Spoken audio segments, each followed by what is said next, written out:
Hello, everybody. This is Larry. This is now day six. Is it? Oh, yeah, day six of the 30 day lead coding challenge. And yeah, without further ado, you can watch my previous videos on some playlists down there. There's probably some links. Hit the like button, hit the subscribe button, whatever. And now we're gonna do group anagrams. Let's see. Group anagrams. Given an array of strings, group anagrams together. Uh, Okay. I mean, this seems pretty straightforward and it has like a few line solutions. But I think the thing that I would also just as a meta problem thing, especially since they're advertising this on like as a thing to sell, is that they should probably just explain what an anagram is. I mean, I know what it is, but also in general, the problem is that on an interview, and this is as an interview problem setter, I suppose. Um, uh, Very often they like use a common world thing and then they change the definition of that, right? So just to be clear, I would have liked an explanation of what an anagram is, but basically, what my interpretation of an anagram is is strings that given using characters from one string, you could use it to for another string, right? So, for example, the word eight has AT and E, and yeet also has AT and E, and so forth. So then you group them together. So so the strategy here is so there are a couple of strategies, but and you could do like some brute force n square algorithm, and then like I don't know, use some disjoint data set, disjoint set data structure, um, like a union find to kind of merge them. You have n square because they're n square strings, and then you use union find to merge them in over one ish. There's a star on that over one, but either way. But you cannot go, and also there's some cost to go through the string, which is uh, the length of the string and so forth. So I'm a little bit hand waving on that part, but the way that I would do it is you hash by you, you hash by the what I call the normalized version of an a string, and you do that by sorting the characters in the string. I mean, you can also map that to. There are a couple of ways to do it. The way I do it is I sort the characters in a string just because it's really easy to type. But you could actually also, um, as long as you kind of keep like a canonical normalized version of the string where it's like, okay, like for example, the word yeet, you could normalize that into like 1A, 1E, 1T, and then hash that into a hash table, and that's fine. So there are a couple of ways to do it. Well, I'm going to do it the way I would do it if I was doing competitive programming, which is optimizing for speed. Uh, and and yeah, and so that's what I'm going to do. And in theory, I would try to do it as fast as possible because but because of that sorting, and I'll show you in a sec, it's not going to be one time optimal per se. But yeah, okay. And there are other similar strategies, but this is a pretty simple problem as a result. Well, it's a simple problem if you know the trick um, for anagrams, which is not, I don't know, it's a nice thing to learn, I suppose, because it comes up often. Oops, caps lock. It comes up often, but at least in programming contests. So let's have a hash table.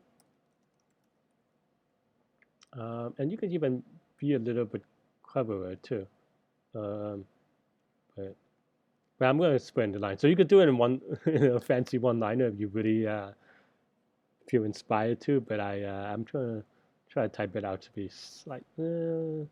Also, even in competitive programming, I probably wouldn't do the one-liner because if I do have a typo, it's harder to debug for me. So and this is not that much more typing, right? So yeah.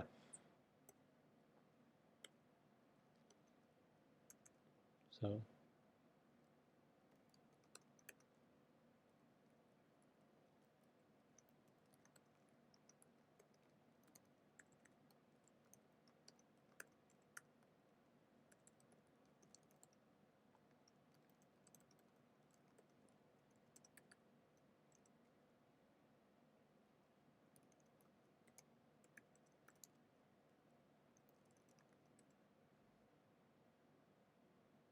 I have to sort this. The order of my okay.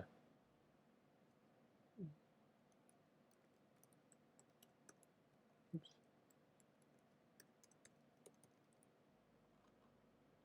That's pretty much it, really.